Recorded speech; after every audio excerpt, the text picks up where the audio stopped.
Mes lève-tôt, bonjour à vous et merci de nous retrouver une fois encore ce matin. Moi, je vous retrouve, toute l'équipe de ce matin vous retrouve avec grand plaisir. Excellent jeudi à vous et une fois encore, nous sommes très honorés de ces instants matinaux que nous passons les uns à côté des autres. Et une fois encore, comme je le disais, chers amis téléspectateurs, eh bien, nous irons à la découverte des mots ce matin. Merci d'être à nos côtés. Alors, de quoi sera fait le menu de ce matin, chers amis téléspectateurs? Vous le savez, nous sommes à quelques mois des examens de fin d'année. Comment on s'y prépare pour plus de réussite? Eh bien, on va avancer quelques pistes de réflexion ce matin et nous allons donc donner quelques conseils aux candidats également, aux parents, puisque à la clé, qu'est-ce que nous voulons? Sinon la réussite, et on vous le souhaite d'ailleurs.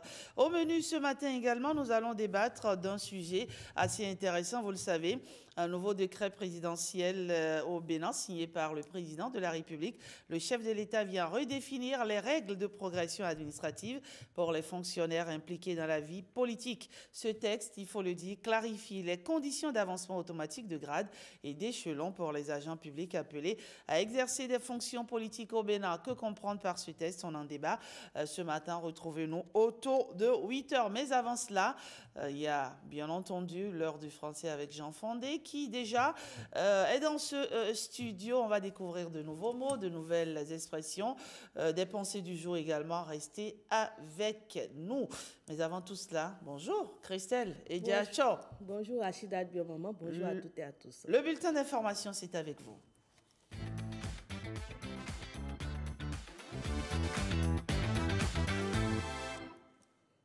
Bienvenue au bulletin d'information. C'est une balade à travers des images, des couleurs, mais surtout des histoires. La fresque murale du port autonome de Cotonou, puisque c'est d'elle qu'il s'agit. Cette fresque, comme vous allez le découvrir dans ce reportage, est une véritable narration de la culture béninoise. Une balade que nous propose Général Afouda Moussé Abouka, Igor Ayosso, Ramatou Lawani et Venceslas Arouem.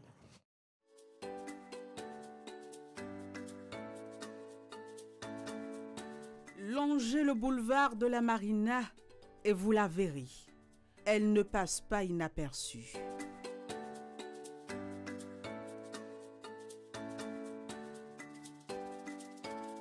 Images, couleurs, histoire, la fresque murale du port autonome de Cotonou est un véritable voyage entre modernité et tradition. Une galerie à ciel ouvert. Ici, on voit un guépard qui apparemment sort du mur. Mais quand on regarde bien, on voit que derrière, c'est la savane. Effectivement, il y a des feuilles. Et qui vient chiquer dans un ballon. Ah oui. Alors, c'est pour faire allusion au changement de nom de l'équipe nationale. En 2021, nous sommes passés d'écureuil à guépard. L'œuvre a été réalisée par l'artiste française CAF. Et on voit que c'est très réaliste. Vous voyez, on a l'impression d'être en face de voilà. Oui.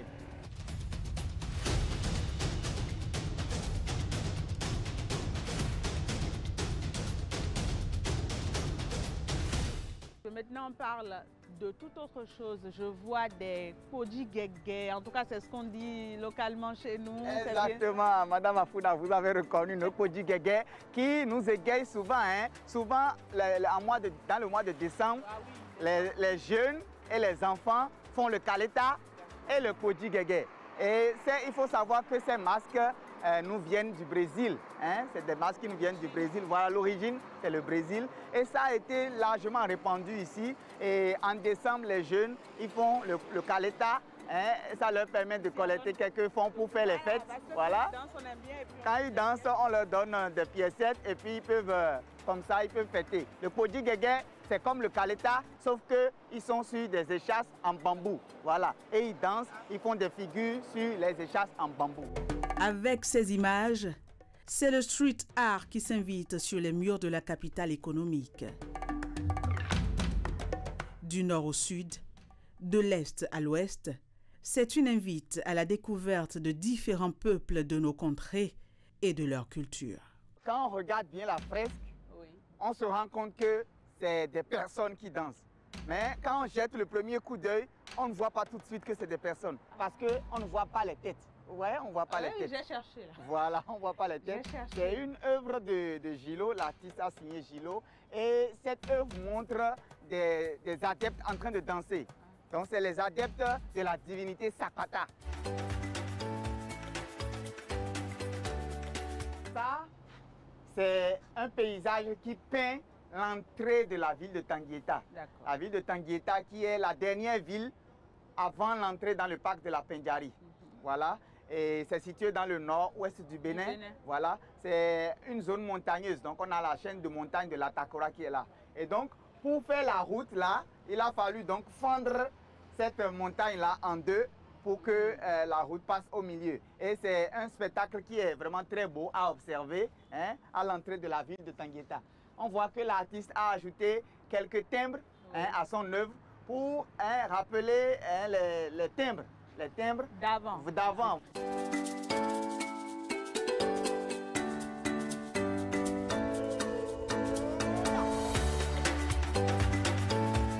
Alors, les Peuls, c'est un groupe ethnique, un groupe socio-culturel qui se retrouve dans plusieurs pays de l'Afrique de l'Ouest. On les trouve au Bénin, au Togo, au Burkina, au Niger. Ils sont dans plusieurs pays et ils sont des nomades. Oui, ils bougent beaucoup. Voilà, ils bougent d'endroit en endroit à la recherche de pâturage pour leurs bêtes. Et quand ils arrivent quelque part, ils s'établissent et ils restent là pendant un certain temps avant de bouger encore. Et donc tous les matins, qu'est-ce qui se passe? Les hommes doivent amener le troupeau manger. Mais avant qu'ils ne partent, il y a les jeunes ou les femmes qui vont traire le lait. Regardez là, vous voyez, la femme, elle est en train de traire le lait. On attache les pieds de la vache, voilà, et la femme traire le lait. Quand elle traire le lait, elle va préparer le fromage Peul. C'est comme ça que ça se prépare. Là, elle est en train de préparer le fromage Peul. Vous voyez? Voilà. Et donc ce fromage-là, c'est le seul fromage que nous mangeons au Bénin. Il y a des pays où il y a des vingtaines de fromages, des centaines de fromages. Mais au Bénin, c'est seulement le fromage Peul qui est connu. Hein, c'est répandu dans tout le pays. Cette fresque est une vraie révolution du street art au Bénin.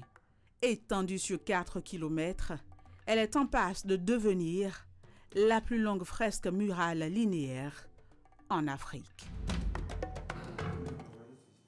Autre symbole caractéristique de la culture béninoise au Bénin, le cheval. Cet animal était justement au cœur d'un festival dénommé Doumdouébou ou le festival des chevaux qui a bouclé son agenda avec succès à Parakou. Les chevaux, les caravaliers et les autres acteurs ont tenu en haleine le public paraquois et les visiteurs pendant 3 jours. Les temps forts de cet événement, c'est avec Olviga Messan et Aziz Alagbe.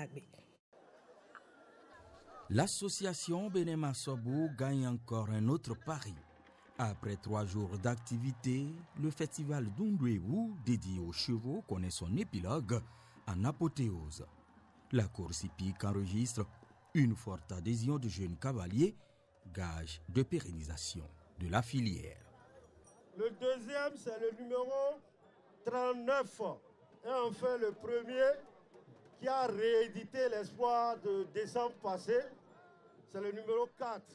Le concours de beauté et de danse de chevaux, la mini-foire, bref, tout l'agenda est un succès, s'accordent les membres du comité d'organisation du festival Doumdouébou. C'est du beau, mais ça n'a pas été facile. C'est vrai qu'il y a eu des bonnes volontés. C'est suffisant, ça veut dire qu'ils sont acquis à la cause. Notre souhait, c'est que l'association en vienne à une fédération, une structure fêtière où on pourra vraiment défendre la chose culturelle qu'est le cheval. À tout seigneur, tout honneur, dit-on, les visites d'allégeance faites aux différents rois et chefs coutumiers de la région de Parakou marquent le point final du festival. La tradition du cheval à Parakou ne doit pas s'éteindre au dire des initiateurs. À l'endroit des cavaliers qui sont les vrais acteurs de ce festival, et je leur demande d'être toujours mobilisés pour les éditions prochaines. Et nous voulons faire de Parakou le carrefour du cheval. Nous voulons adresser nos sincères remerciements Et d'abord à la mairie de Parakou qui a accepté de porter ce projet. Tous les partenaires, tous les sponsors qui ont accepté d'accompagner la première édition du festival d'Oundebo. Tous les cavaliers qui ont quitté la République du Togo, le Nigeria, le nord du Nigeria, les cavaliers du nord Bénin qui sont venus de toutes les contrées. Et également remercier les forains qui nous ont fait confiance. La police républicaine qui nous a accompagnés également, la Croix-Rouge. La deuxième édition du Doundouébou, le festival des chevaux, s'annonce encore plus palpitante selon les projections.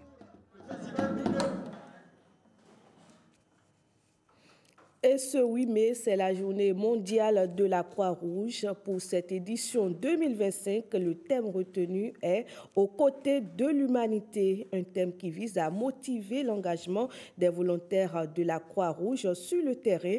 Occasion également choisie par Béné TV pour vous faire découvrir un peu plus la Croix-Rouge, ce mouvement humanitaire à travers le comité local de Parakou. Et c'est avec Ronald Robinson.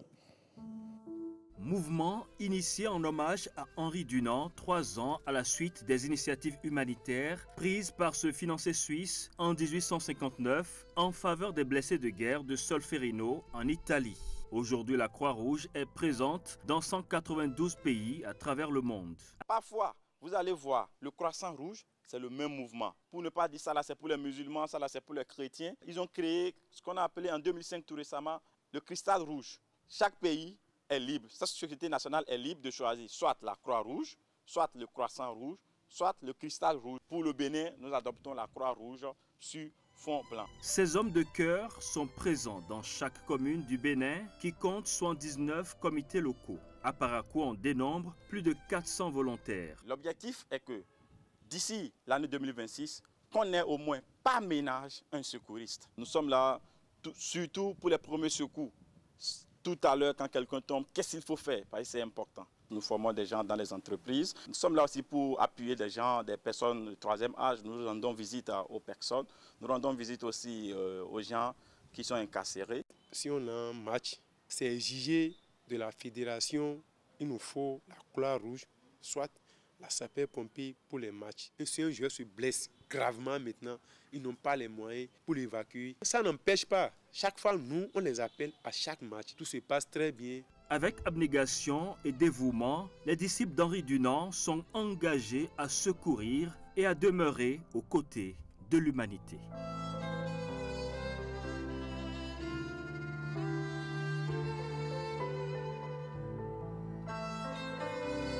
Et on parle à présent santé avec cette conférence de presse de l'Association des parents d'enfants autistes du Bénin sur l'autisme. Le but est de mettre fin à la stigmatisation dont sont souvent victimes les enfants atteints d'autisme. Le point de ces assises, c'est avec Génel Afouda, Monsi Abouka et Vinceslas Aroimo. Mettre fin à la stigmatisation que vivent les enfants autistes au quotidien. Voilà l'objectif de cette rencontre initiée par l'Association des parents d'enfants autistes du Bénin. Afin que la population change de regard sur nos enfants, qui ne sont pas des personnes capricieuses ou mal élevées comme certains pourraient le penser.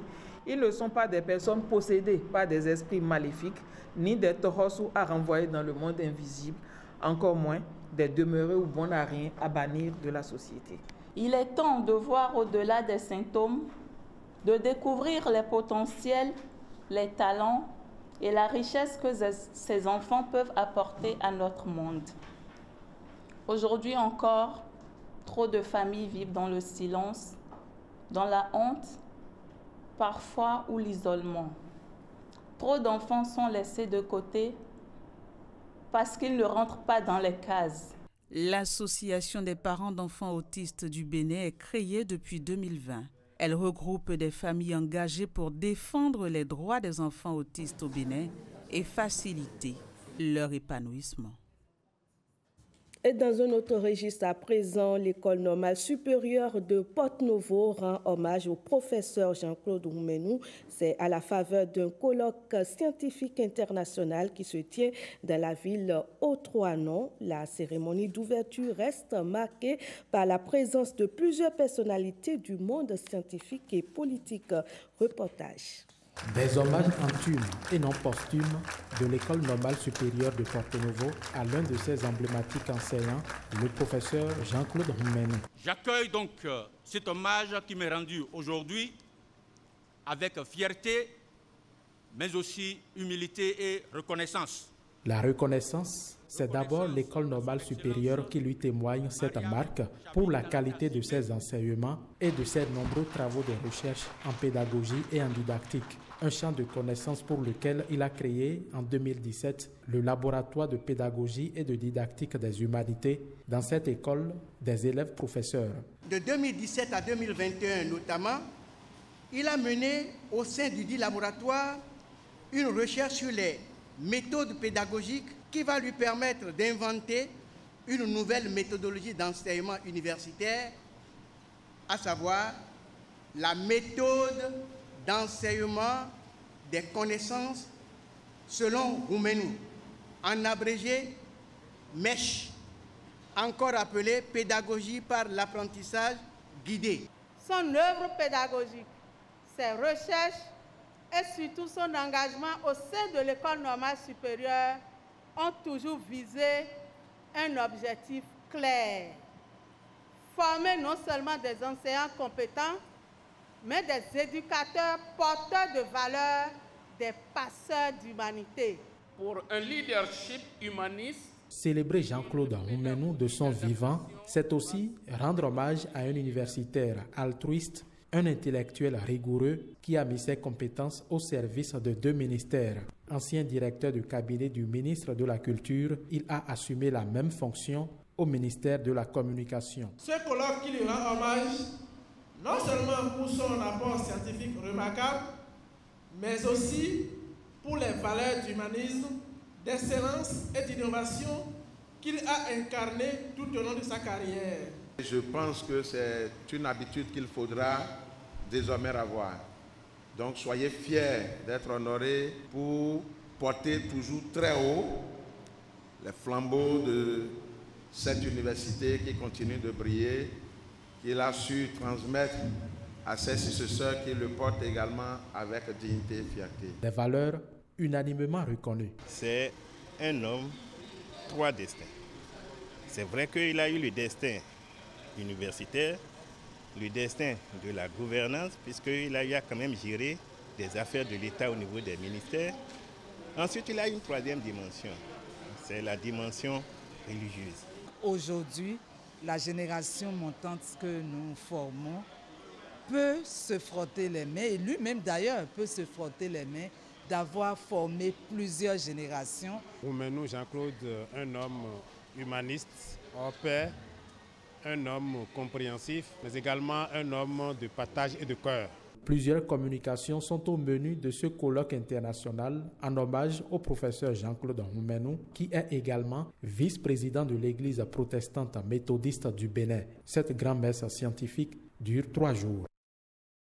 Et dans le reste de l'actualité, lancement de la phase communale du championnat national scolaire 2025, une cérémonie présidée par le ministère des Sports et qui s'est déroulée dans la commune de Parakou. Pendant environ 2 semaines, les équipes des collèges vont s'affronter pour la conquête des tickets qualificatifs à la phase départementale dans le département du Borgou. Le point avec Michael Nouati et Abdoulaye Moumouni Yakoubou. Ces élèves âgés de moins de 15 ans en provenance des établissements scolaires secondaires publics et privés de la commune de Parakou expriment leur talent dans les différentes disciplines sportives retenues.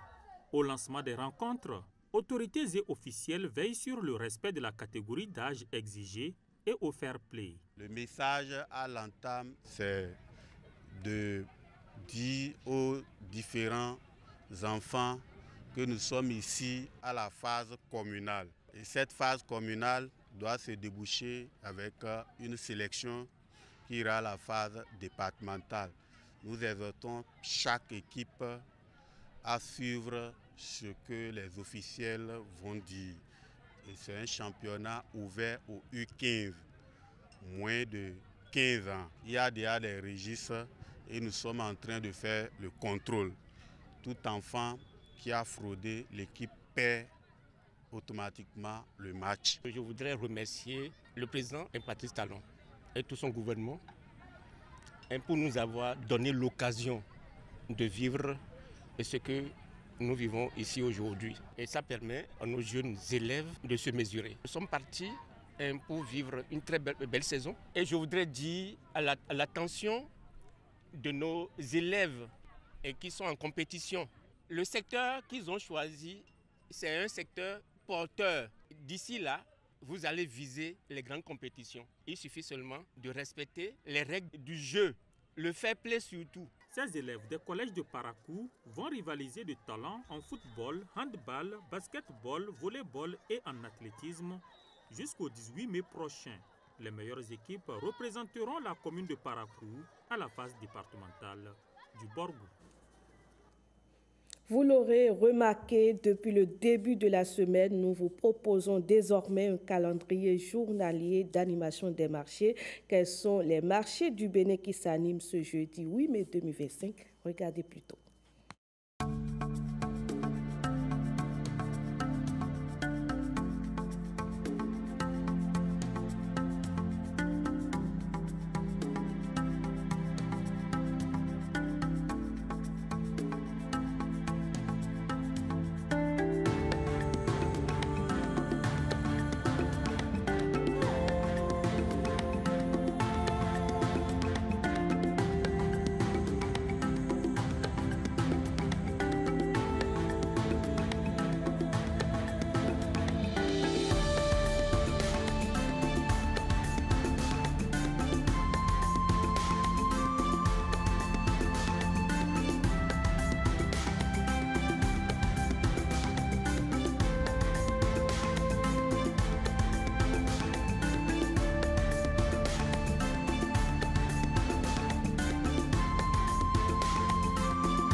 Et c'est fini pour ce bulletin d'information que je vous remercie d'avoir suivi. Merci Christelle Ediacho Tongodo. On va vous retrouver demain à la même heure. Voilà, pour le bulletin d'information. Et vous avez suivi le match hier, PSG Arsenal, William Aguia, vous qui êtes un footeux. Non, pas du tout. Malheureusement, c'était pas. Malheureusement, bravo au PSG en tout cas qui a écarté, on va dire royalement, n'est-ce pas, Arsenal, et file droit en finale de la Ligue des Champions. Pardon ? Une deuxième fois. Une deuxième fois, voilà. On espère que ce titre si tant recherché, on espère que le PSG l'aura enfin face à l'Inter de Milan. Merci, ma chère Christelle Tongodo, à demain. C'est un plaisir, à demain. Et Diacho, alors, tu aimes bien Diacho comme moi? Ah ouais. Je lui ai souvent dit que c'est un joli prénom. C'est vrai. Et nos prénoms tendent à disparaître. Hein. Malheureusement, malheureusement, mais il faut faire l'effort de les valoriser. Exactement. Merci, Diacho. À demain. Et c'est l'heure pour nous d'aller à la revue des titres avec William. Bienvenue à Guiard.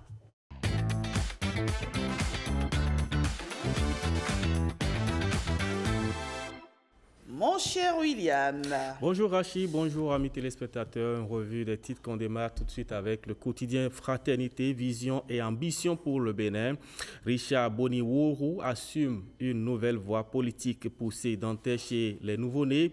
Remèdes traditionnels et avis médicaux, salvateurs, commercialisation du gaz domestique liquéfié au Bénin. Le gouvernement instaure une uniformisation des bouteilles. On passe au quotidien Les 4 vérité, entretien exclusif avec le président du parti Le Libéral sur Canal 3 Bénin hier. Voici pourquoi Richard Woro se démarque du parti Les Démocrates. Il se prononce sur la création du parti Le Libéral, le bilan du président Patrice Talon, la réforme du système partisan, les libertés syndicales. On passe au quotidien d'Abarou, reçu sur Canal 3 Bénin.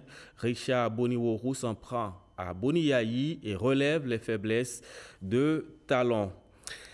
Quotidien Matin Libre, toujours sur cette actualité, entretien exclusif avec le président du parti Le Libéral, Richard Boniwourou.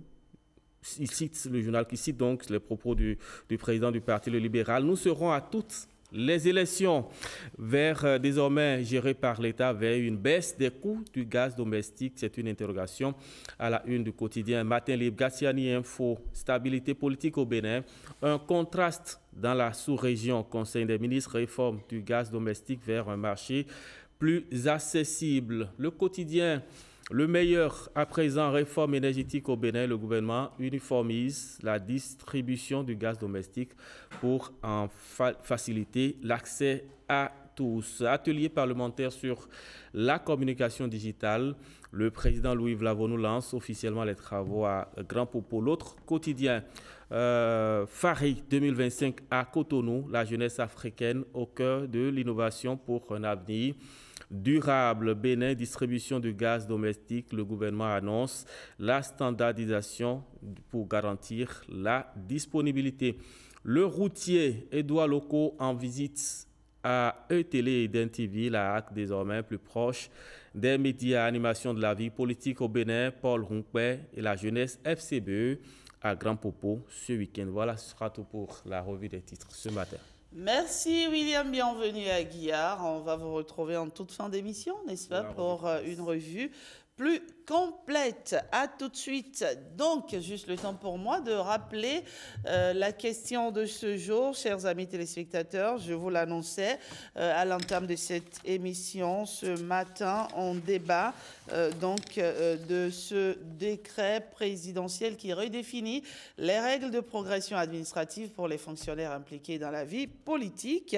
Et donc, vous avez la possibilité de répondre à cette question. Que pensez-vous de ce décret qui favorise désormais l'avancement automatique d'échelons et de grades des fonctionnaires de l'État? Nous comptons sur vous pour opiner sur la question. Sur le forum de discussion Nadège Sani nous retrouvera pour relayer vos différents avis, Facebook, Twitter, également WhatsApp. Je compte sur vous. Une fois encore, je vous souhaite de passer une belle matinée jupitérienne en compagnie, bien entendu, de votre matinale Bonjour le Bénin qui ouvre à présent ses portes à nos deux amis, à nos deux copains. J'ai envie de dire Pat et Jean, et c'est l'heure pour nous d'aller à l'heure du français.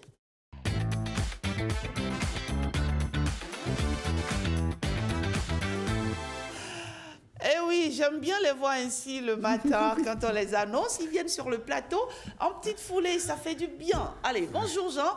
Bonjour Patrick. Oui, bonjour Rachida. Bonjour Rachida. Alors, j'ai souvent eu envie de poser cette petite question-là.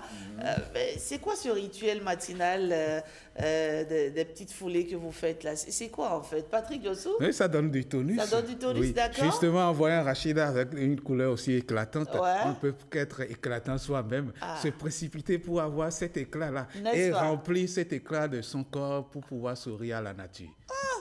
Jean, quelque chose de t'ajouter? Il a tout dit. Hein? Non, j'ai fait mon latin. Allez, bonjour cher mien, vous allez bien, j'espère.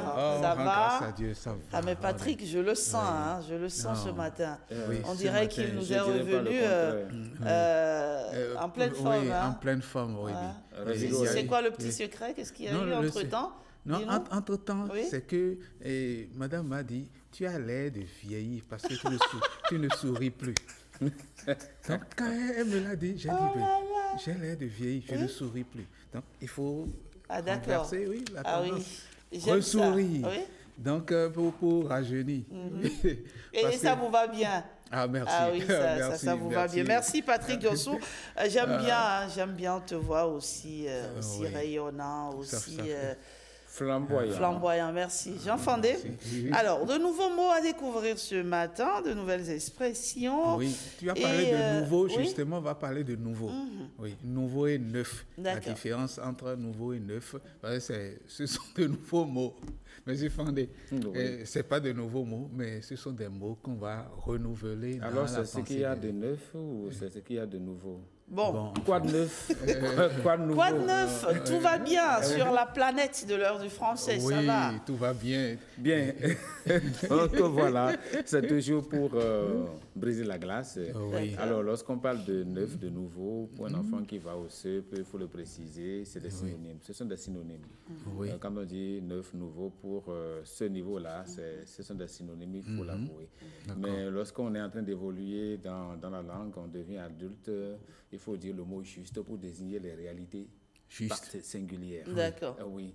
Alors, lorsqu'on parle de neuf, j'ai commencé tout à l'heure par une expression, on demande souvent quoi de neuf. Oui, ça veut dire, est-ce qu'il y a quelque chose de nouveau qui sort de l'ordinaire, qu'on ne savait pas? Est-ce qu'il y a quelque chose on finit par dire de nouveau. Oui, non, je finirai par dire nouveau, c'est ça que j'évite.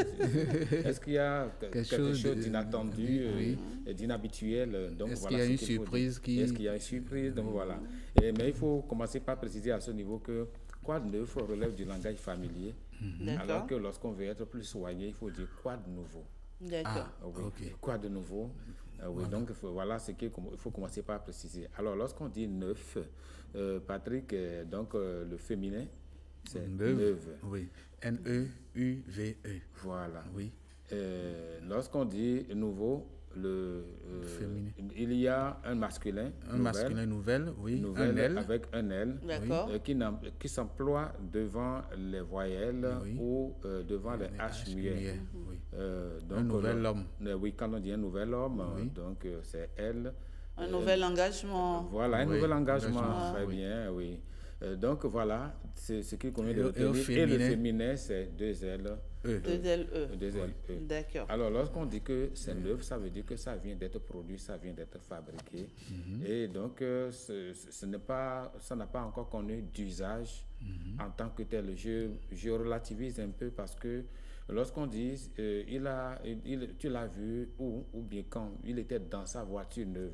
Cette voiture neuve qui aurait peut-être été acquise depuis 4 mois, 6 mois plus tôt, elle est toujours neuve pour son environnement, pour lui-même.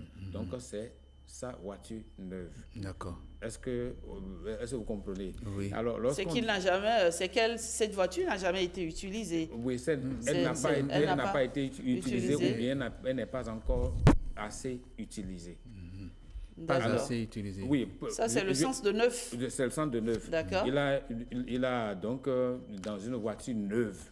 Donc, ça veut dire que le plus souvent, et ça ne s'emploie pas pour les personnes comme ça, on peut dire que c'est une personne neuve ou bien non. Il a introduit une personne neuve, non, plutôt l'autre pan, une nouvelle personne.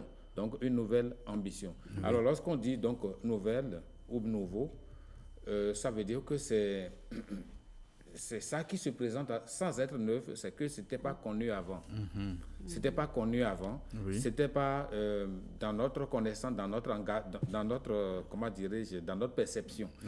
Alors donc, lorsqu'on dit neuf, je rappelle, lorsqu'on dit neuf, ça veut dire que qui vient d'être fabriqué et qui n'est pas encore utilisé. Lorsqu'on dit nouveau, ça peut avoir été ancien pour les autres, mais c'est nouveau pour vous. Je donne un exemple juste pour provoquer un peu. Quelqu'un qui a divorcé avec une femme après 30 ans de mariage et que quelqu'un d'autre le prend, c'est une nouvelle femme. Oui, pour lui, c'est une nouvelle femme. Est-ce que vous comprenez? Et les voitures qui ont été utilisées à l'extérieur pendant des années et que nous reprenons ici, c'est une nouvelle voiture pour nous. Pour nous, c'est une voiture, mais elle n'est pas neuve. Mais c'est une nouvelle voiture pour nous. Elle a été utilisée par d'autres, mais pour nous, c'est tout nouveau.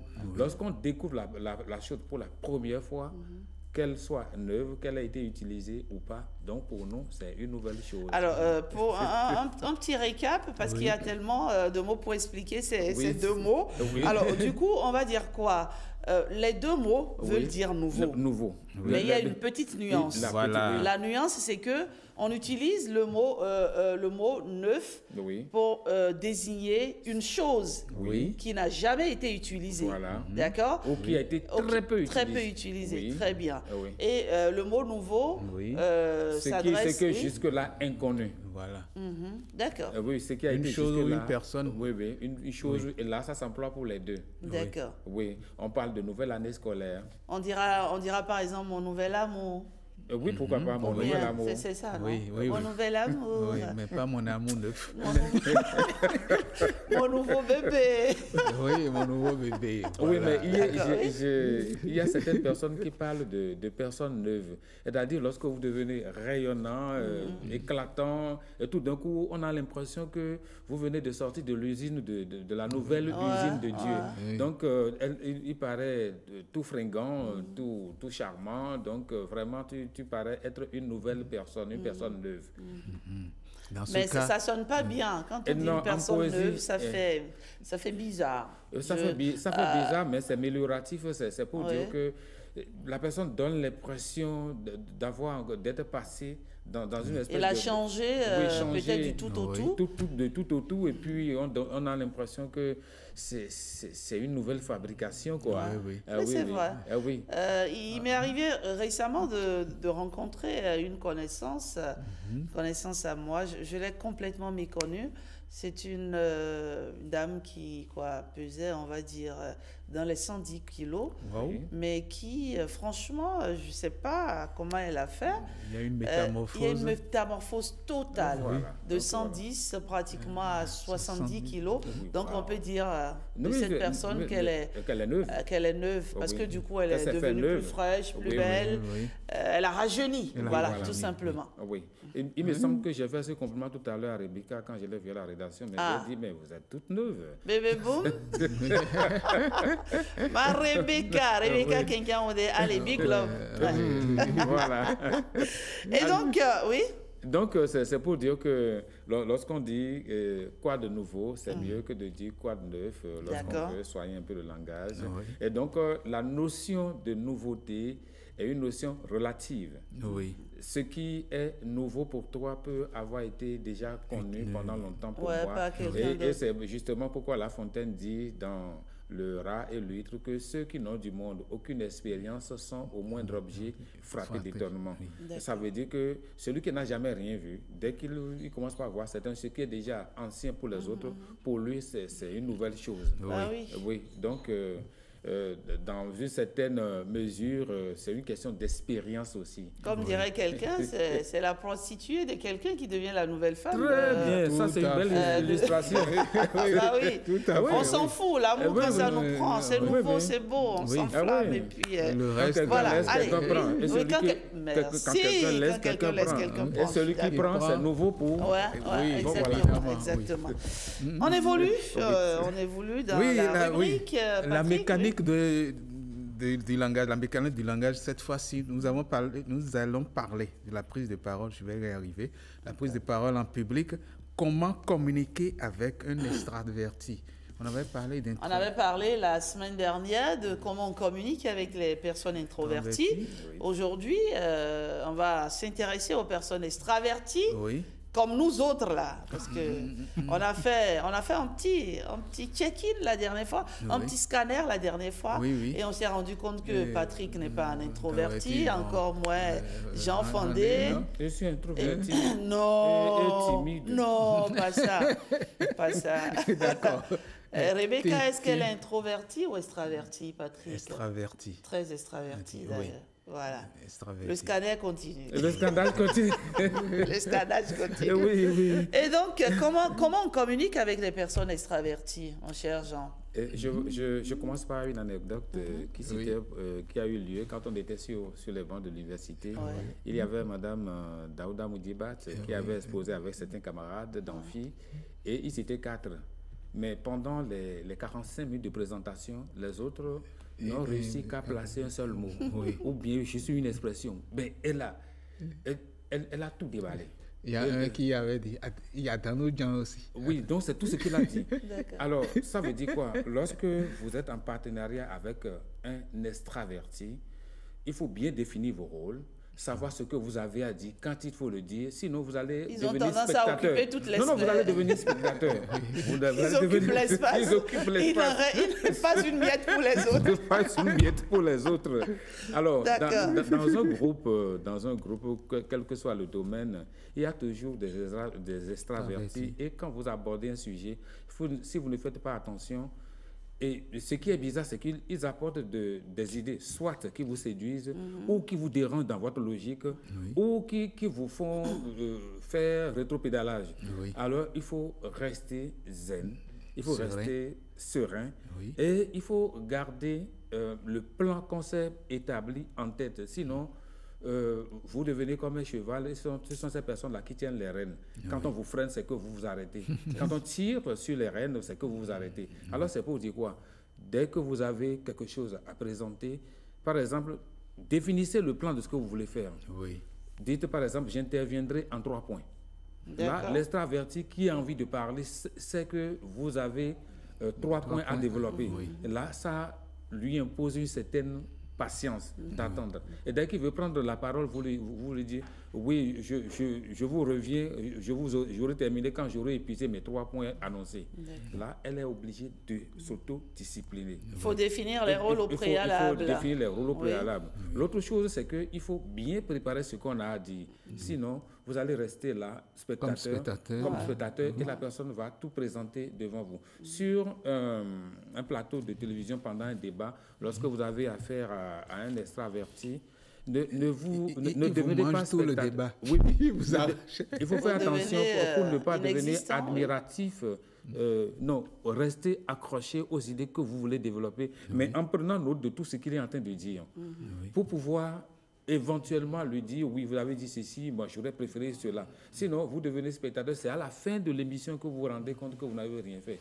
Et si vous n'y prenez garde, plutôt que d'avancer dans le débat, vous reculez. Parce que l'extraverti a tendance à dérouler, à aller plus vite que son ombre.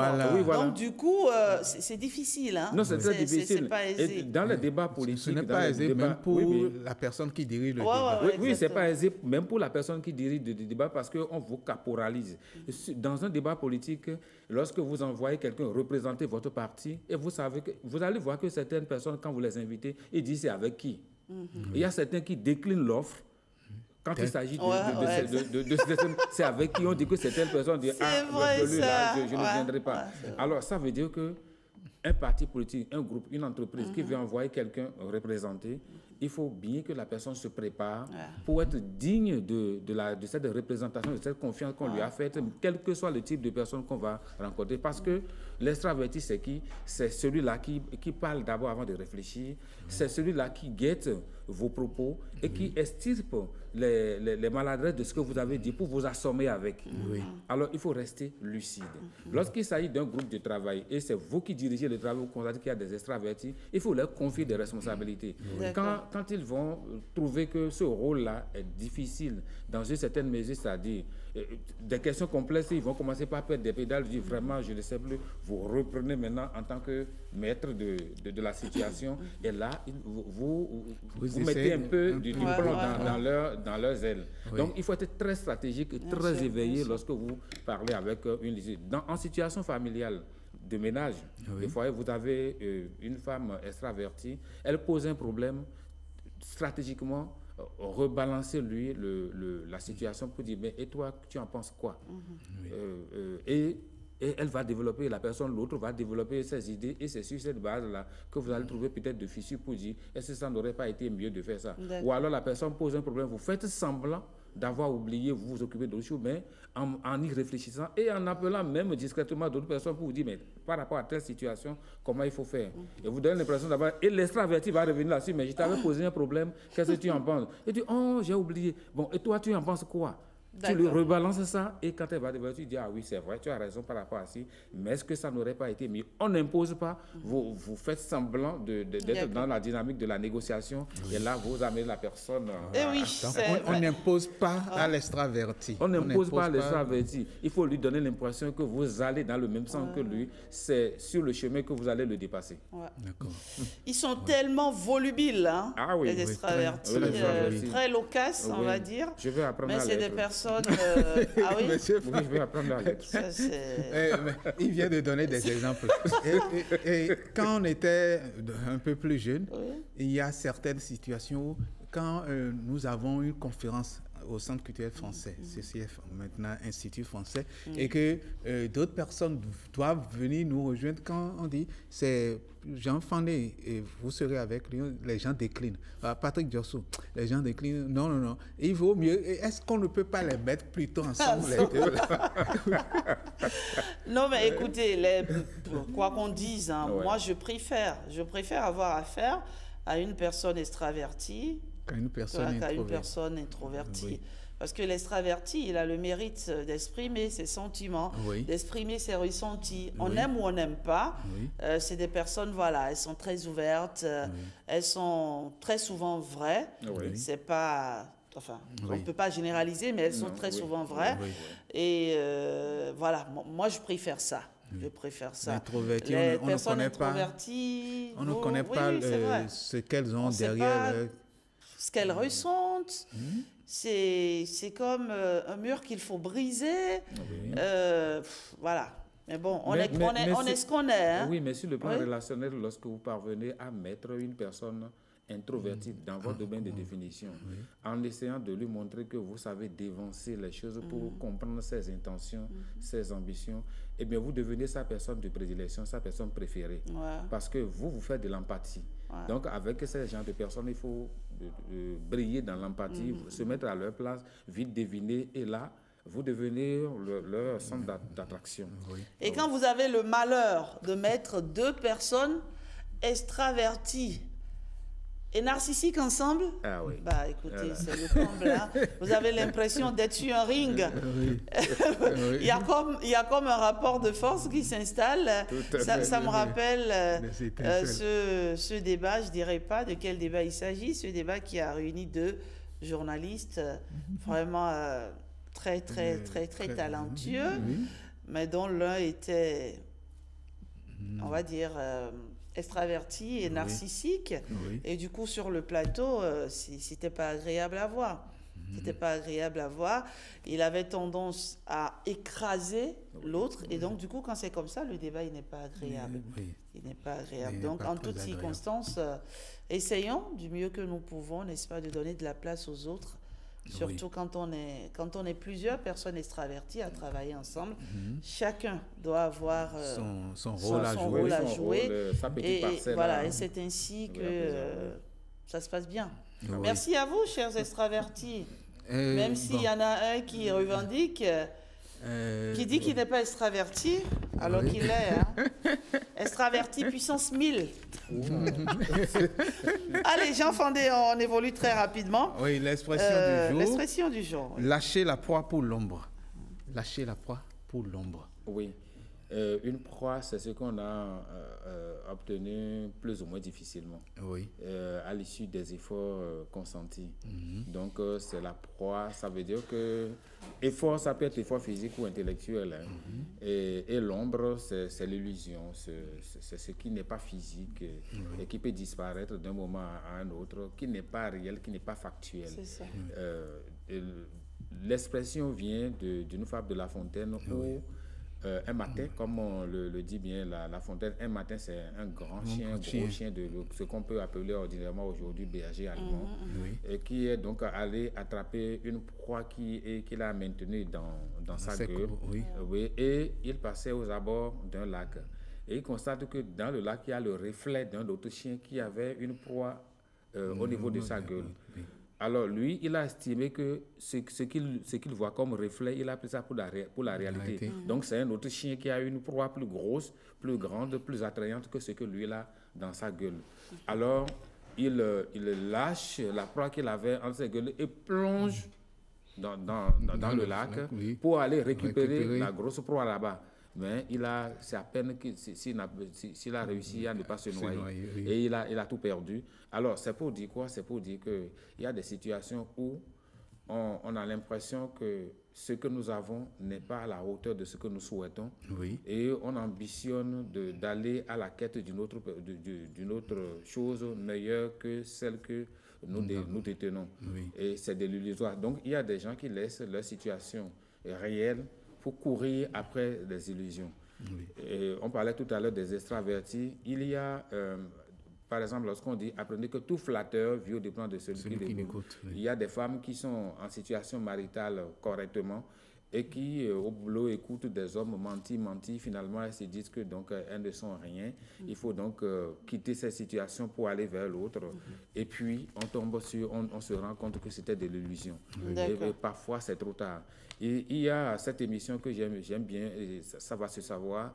Et il y a des personnes qui viennent toutes heureuses pour dire, bien, je suis venu annoncer que je quitte telle personne pour telle autre.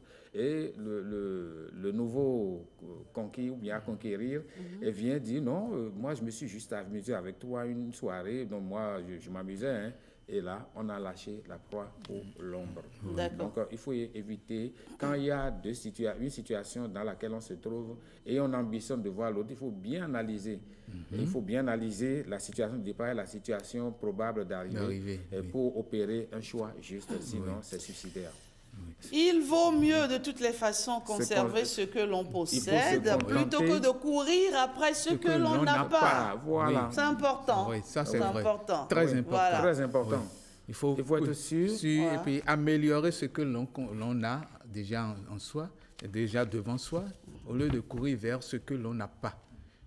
Il paraît que beaucoup d'hommes deviennent plus sérieux lorsqu'ils vont se rendre compte finalement que celle qui est au dehors, sur qui ils projetaient tout leur espoir, se montre plus acrimonieuse, plus emmerdante. Oui, c'est toujours comme ça.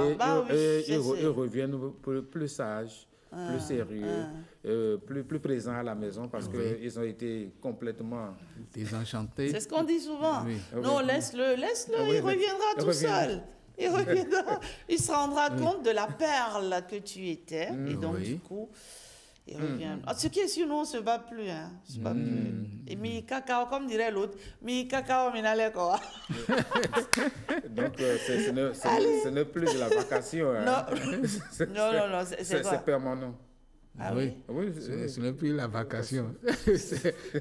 Alors, parlons la titularisation. Parlons maintenant, pour finir, puisque le temps il court, parlons de la pensée du jour qui dit ceci, Patrick Yossou. La jeunesse est heureuse parce qu'elle a la capacité de voir la beauté. Quiconque conserve la beauté ne vieillit jamais. Oui.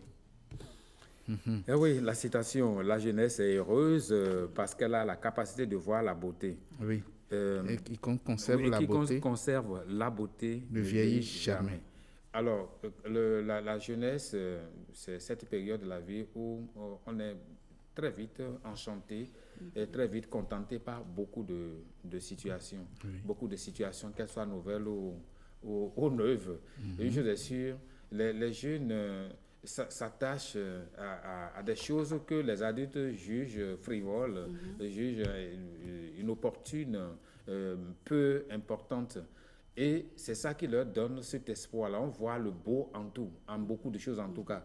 Mais les personnes d'un certain âge, certain, par expérience, ont la crainte de dire « Ah, ça c'est beau, je vais découvrir, et ça c'est beau, je dois découvrir ». Il y a des gens qui sont fortunés, qui ne savent pas aller découvrir de beaux paysages, ne savent pas aller découvrir de belles choses. Et donc, ça sclérose et on vieillit plus vite. Mais tant qu'on a cette capacité assimilable aux jeunes, d'apprécier les choses, d'apprécier l'univers, eh bien, il y a une jeunesse certaine, pas une certaine jeunesse, une jeunesse certaine qu'on garde en soi, parce qu'en réalité, la jeunesse, ce n'est pas le nombre des années, et c'est plutôt votre façon de percevoir le monde. Et c'est pourquoi on dit souvent qu'il y a des vieux de 20 ans et des jeunes de 80 Exactement. ans. Oui. Donc c'est dans le cœur. Ouais. Il faut se dire que le cœur ne porte pas de rides et que la beauté est en toute chose. Il faut savoir se mettre du côté où on puisse vraiment apprécier les choses. Il ne faut pas dire, quand quelqu'un commence par dire non, je suis déjà vieux pour ça, je suis déjà vieux pour ça, on dit on va faire anniversaire à la plage, à quoi ça va rimer. Non. Il faut voir la beauté en tout. Regardez, excusez ce mot, regardez la plage, les vagues, les cocotiers danser dans le vent, les oiseaux se poursuivent dans le ciel, remettre les pieds nus dans le sable fin et projeter dans le passé ce qu'on a vécu et se dire je peux encore vivre plus. Il est tellement poétique dans tout ce qu'il dit en fait. Allez, non, vas-y. Ah, je t'ai coupé. Non, oh, vas-y. Non, de toute façon, vous voyez, c'est cette jeunesse qui consiste à dire je vais mettre cette robe, cette couleur par exemple, je vais mettre cette coiffure, ces boucles. Du non, j'ai déjà un certain âge, je peux porter ça, il vaut mieux que je fasse ceci. C'est vieillissant. Et tout ce qui est vieillissant est suicidaire. C'est ce que j'ai l'habitude de dire. Hein. Moi, je le dis souvent à mes amis. Je dis c'est vrai, l'âge, ce n'est qu'un chiffre. Ah oui. L'âge, oui, ce n'est qu'un chiffre. Il est vrai que, il est vrai que tous autant que nous sommes, voilà. Nous prenons de l'âge, mais ce n'est qu'un chiffre. Ce n'est pas parce qu'on prend de l'âge qu'on doit se limiter, on va dire, dans les soins qu'on doit accorder à son... Qu'on doit s'offrir, voilà. Non, c'est pas parce que on prend de l'âge qu'on ne peut pas se permettre... tranquille, un bon samedi ou un vendredi, voilà, de s'offrir une petite promenade en culotte et tout. Non, franchement, l'âge, ce n'est qu'un chiffre. Vous voyez parfois des personnes qui ont 20 ans, qui en ont 17, mais qui ont l'âme d'une vieille personne. Voilà. À contrario, vous voyez d'autres personnes qui ont 70 ans, qui ont 60 ans, mais qui rayonnent. Voilà, une énergie débordante. L'énergie est déjà interne, ça se dégage. Elles sont tellement solaires, elles donnent du plaisir à regarder, du plaisir aussi à vivre. Voilà. Ce sont des personnes qui comprennent que la toute première personne à aimer, à soigner, à cajoler, c'est soi-même. Exactement. Oui. Il faut se soigner, il faut aimer bien s'habiller, il faut aimer blaguer, échanger avec les gens, et dans l'honnêteté, parce que on vieillit aussi lorsqu'on n'est pas honnête. Oui. On vieillit lorsqu'on n'est pas... Oui, quand on est méchant, on vieillit vite. Oui, parce que vous passez du temps à penser au coup tordu et ça vieillit. Mais quand vous pensez toujours comment s'amuser, comment amuser les autres, comment inoculer du plaisir aux autres, eh bien, il y a cette jeunesse éternelle, cette flamme de jeunesse éternelle qui brûle, qui brille en vous. Oh, j'aime bien la fin de l'heure du français de ce jour. C'est tellement bien dit. Brillez autant que vous le pouvez. Souriez autant que vous le pouvez. Rayonnez autant que vous le pouvez. Parce que finalement, la vie, elle est belle. Hein? Elle est belle. Et les problèmes, ça va, ça vient, ça va, ça vient. On ne s'accroche pas à ces problèmes. D'accord? C'est ça. Et comme dit feu mon père, n'oubliez surtout pas aussi que la vie est plus belle quand tout le monde sourit. Voilà. Souriez, c'est vrai, mais n'oubliez pas aussi qu'on n'est jamais vraiment heureux tout seul. Et que c'est important quand on est heureux, quand la vie vous a doté, on va dire... on partage cette joie. Certaines choses, il faut partager. Voilà, il faut partager. Ça fait du bien de sentir que les autres ont le sourire grâce à vous. Ça n'a pas de prix, en fait. Il n'y a pas de prix pour ça. C'est une bénédiction. Une bénédiction, c'est une grâce. Et Dieu n'a pas donné ça à tout le monde. C'est un don. Et ça aussi, c'est vrai. Mais c'est vrai, parce qu'il y en a qui ont tout l'or du monde, mais qui ne savent pas donner. Il y en a qui en ont, mais qui ne savent pas donner.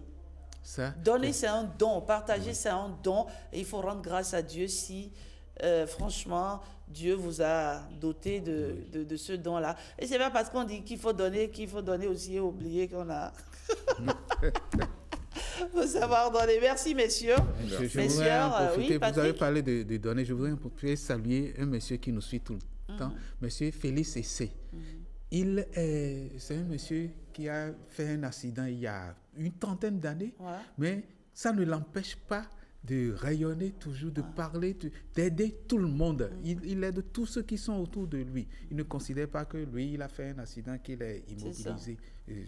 C'est quand tu parlais de donner que ça m'a rappelé ce monsieur, tranquille, mais qui donne tout le temps.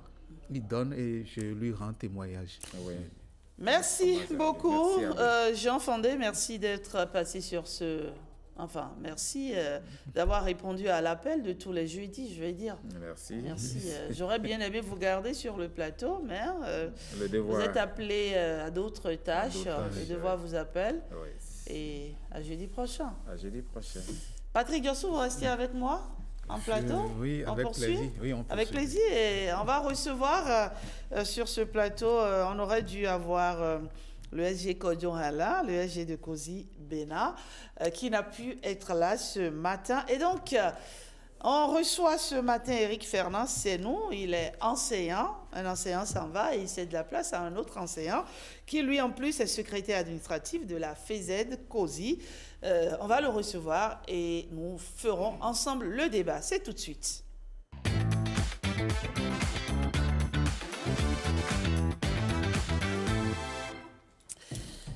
Alors, Eric Fernand, c'est nous. Bonjour. Bonjour, madame. Merci d'être avec nous ce matin. C'est moi. Ça fait plaisir. C'est une première, n'est-ce pas, sur Bonjour le Bénin? C'est la première fois? Oh, je suis quand même habitué aux émissions de la SRTB actuellement, oui.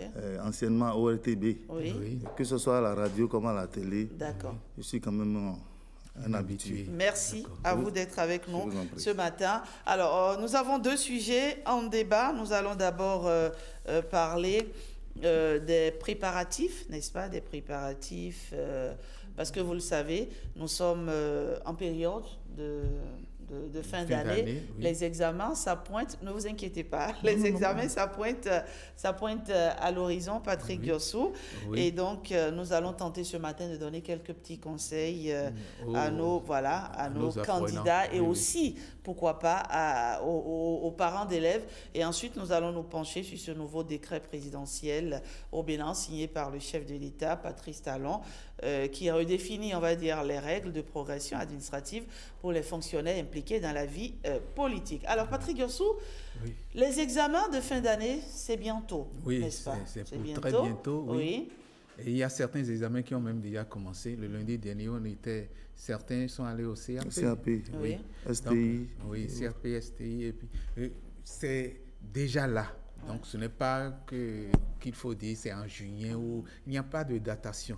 Et lorsque l'examen est là, lorsque l'enfant va à l'examen, le parent aussi va à l'examen. Il faut que les parents se le disent. Tous les parents doivent se dire, lorsque j'ai un enfant qui va à l'examen, je vais aussi à l'examen.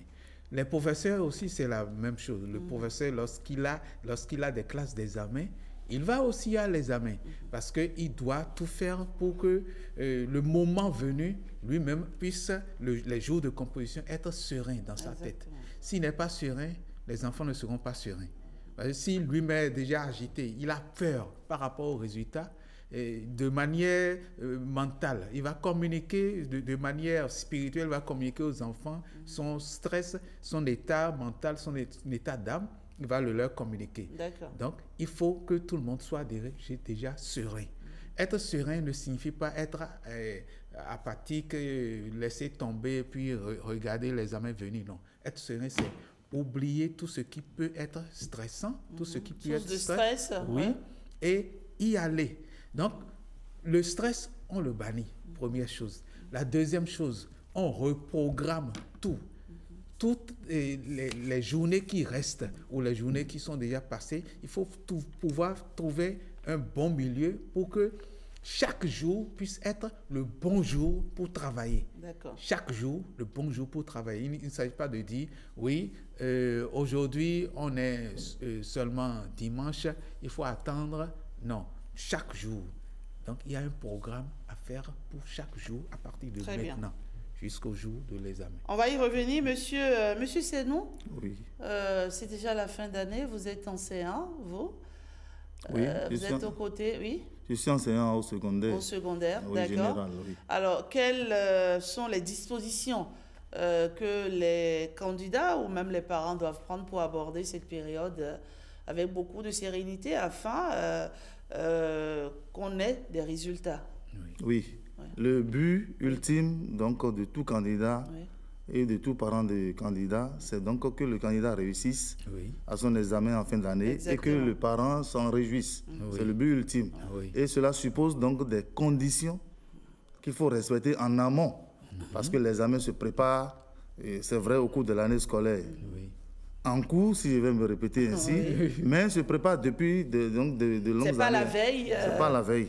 Maintenant, les dispositions pratiques, les enseignants s'attellent à organiser les travaux dirigés, les cours, les répétiteurs sont beaucoup plus actifs, donnent beaucoup de conseils.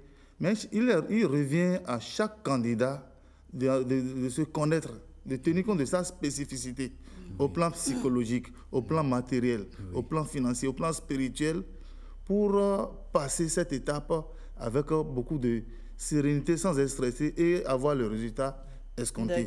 Actuellement, donc, la première chose, c'est la sérénité. La sérénité. D'accord. Actuellement, dans les collèges et au lycée, là où les examens n'ont pas encore lieu, parce que ça a commencé, comme l'a dit votre collègue, là où les examens n'ont pas encore lieu, c'est ce que nous appelons dans le jargon les bachotages, qui sont actuellement en cours. C'est vrai que la dernière série des devoirs surveillés n'a pas encore eu lieu partout, et ça se prépare également, mais les bachotages... C'est quoi le bachotage? C'est-à-dire que c'est une période qui est un peu classique dans le déroulement donc, des activités pour renforcer les capacités des candidats à faire face donc, aux épreuves, j'allais dire au sujet des examens. Parce que dire épreuve également, ce n'est pas trop indiqué, même si on a adopté ça. Ce n'est pas une épreuve. C'est un examen. Ce n'est pas un concours. Donc on y va, pas pour aller tenter sa chance, mais pour être admis. On va remplir, moi j'ai l'habitude de mettre à l'aise mes candidats pour dire, c'est la condition, c'est que vous soyez présent, ponctuel, vous remplissez la formalité, et puis vous êtes admis. En commençant par la ponctualité, en commençant par le bon remplissage de l'entête, des copies de composition, vous composez dans un sujet, vous l'oubliez en griffe. Vous pensez au sujet suivant, etc., etc. Donc voilà un peu les conditions. Maintenant, les parents doivent jouer un rôle important pour être le relais de ce que les enseignants demandent aux candidats. Le parent doit être plus regardant. Qu'est-ce que le parent... Parce qu'actuellement, par exemple, dans la plupart des écoles, c'est la fin des programmes, pratiquement. Les révisions ont déjà commencé dans les écoles. Qu'est-ce que les parents doivent faire pour accompagner les enfants? Parce que les parents, pour la plupart, on est au boulot, on sort le matin, on vient au boulot, on rentre le soir. Comment on fait pour que le suivi durant cette période soit vraiment efficace pour qu'à la fin, on puisse dire bravo, mon garçon ou ma fille, elle a réussi? D'abord, les parents devaient faire le suivi depuis le début de l'année jusque-là. Et c'est ce suivi-là qui doit être renforcé. En fin d'année, enfin, à la période donc, de déroulement des examens. Et les parents doivent particulièrement veiller sur la santé des enfants. La santé des enfants. Parce que lorsqu'on est malade, on ne peut rien faire, même si on a la volonté de travailler. Donc les parents doivent jouer ce rôle.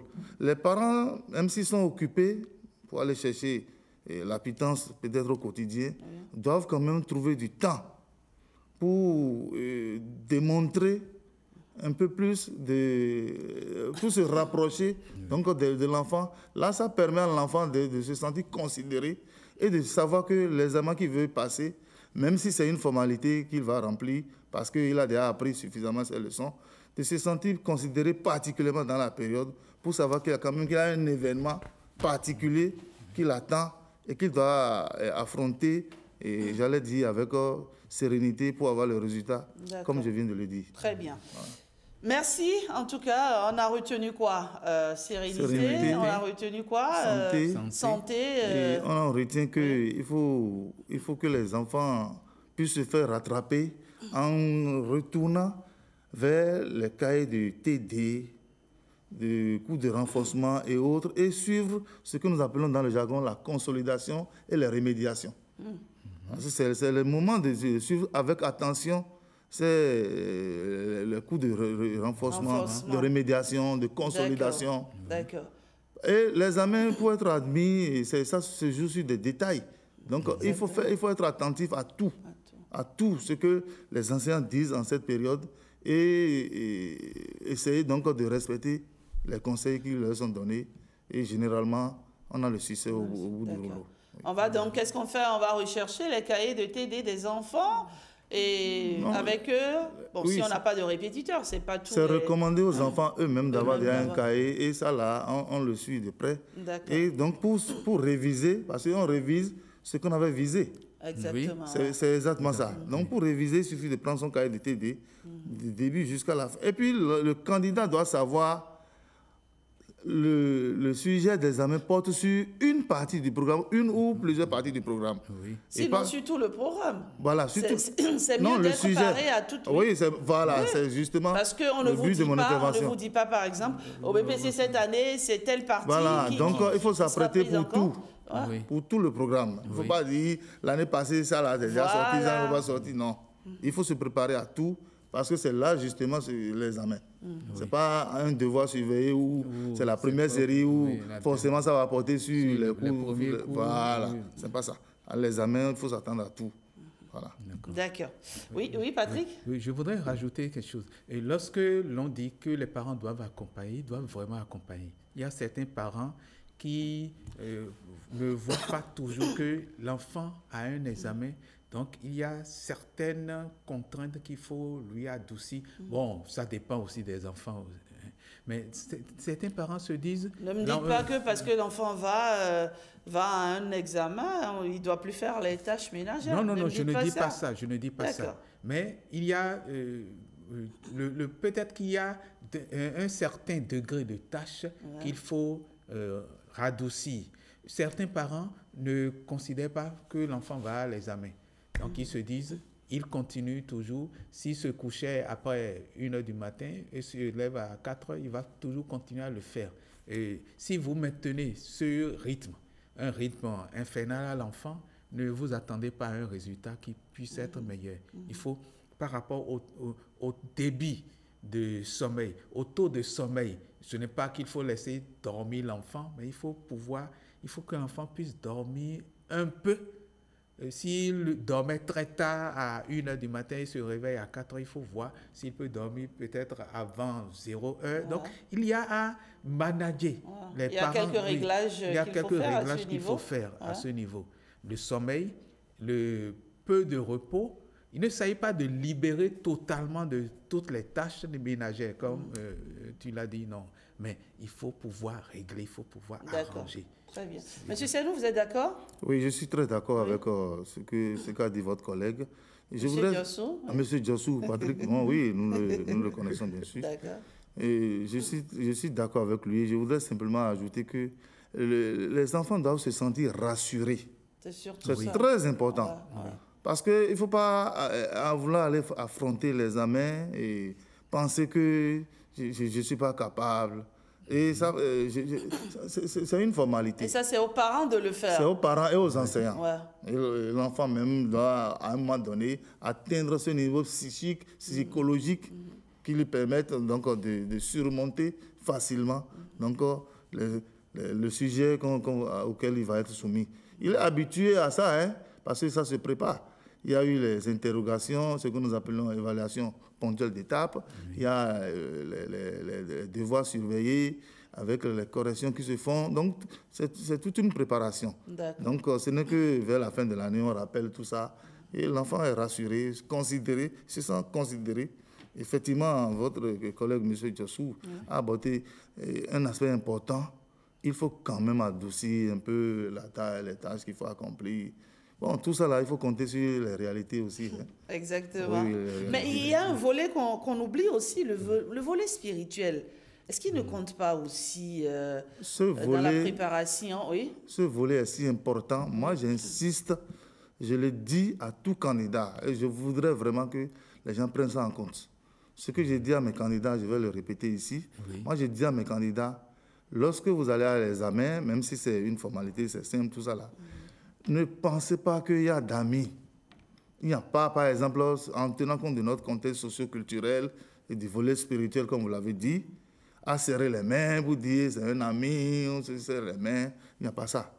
Chacun, il n'y a pas à dire qui a 2 stylos. Passez-moi un. Non, moi je ne suis pas allé à l'examen pour passer mon stylo à quelqu'un ou bien mes instruments de travail à quelqu'un.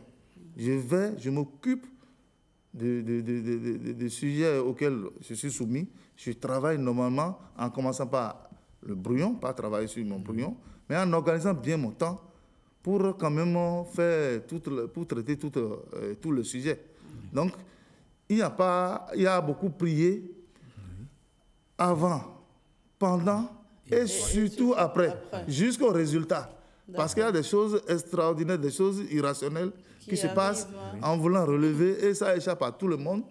C'est des choses qui arrivent. Hein. Au lieu d'écrire 15, on écrit 5. Et ça échappe à tout le monde. Donc, il faut rester concentré spirituellement jusqu'au résultat. Comme moi, je le dis à mes enfants, enfin, c'est le jargon qu'on utilise. Bien sûr, mais ce sont nos enfants. Oui, comme je le dis, votre 1er janvier, votre fête de Pâques, votre fête de Maouloud, de Tabaski et autres là, c'est le jour où on proclame les résultats des examens, vous voyez votre nom. Parmi les admis ou bien les admissibles, c'est ce jour-là que vous considérez pour l'année en cours là, comme jour de fête. Donc l'enfant doit être dans un j'allais dire, repère particulier quand il est candidat. D'accord.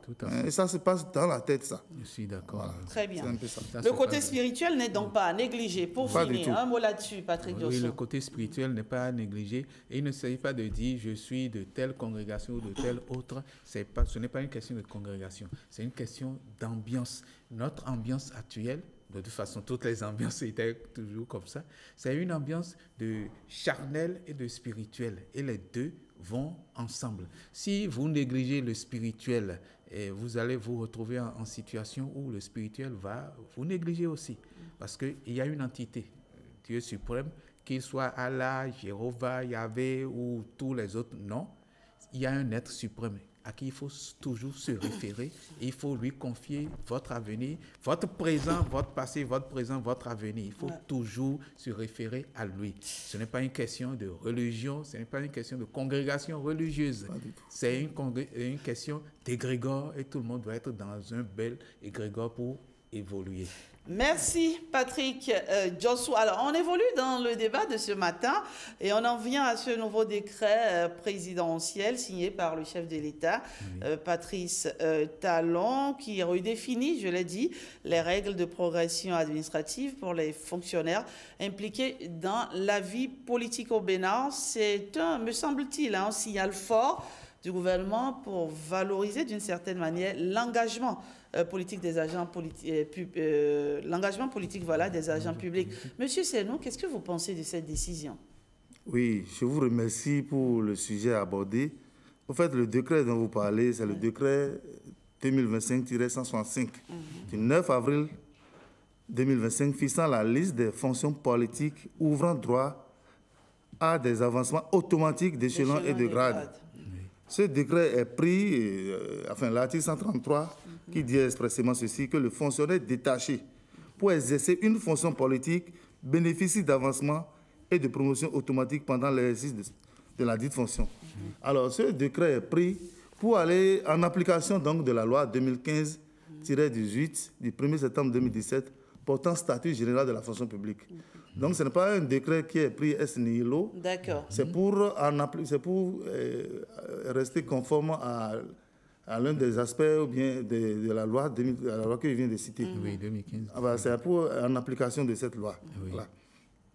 Alors, c'est une bonne chose parce que quand on prend des lois dans un pays, il faut pouvoir donc les appliquer.